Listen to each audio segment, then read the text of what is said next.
so nice and The one laid you back. should talk to is Kathleen. She told me yesterday that she's looking for 3 horses that are like really quiet for amateurs, like and that confidence builder kind of stuff. So I talked to her. My 8-year-old was riding Jet 2 years ago. Oh, I don't believe. I would believe Yeah, that. Yeah. yeah. But like as long as they're in training or and like Okay, so Aspen, just give her a little walk around and let her text sniff Karen. it all. There's not that many in 2 feet. I don't know what there is, but I'm gonna tell her she better Let get her have a sniff.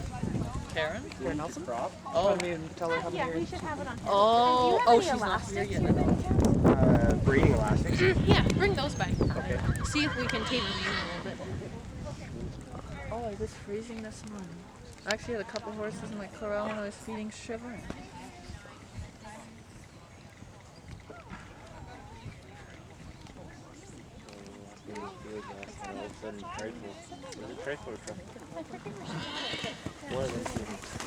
It was trifle.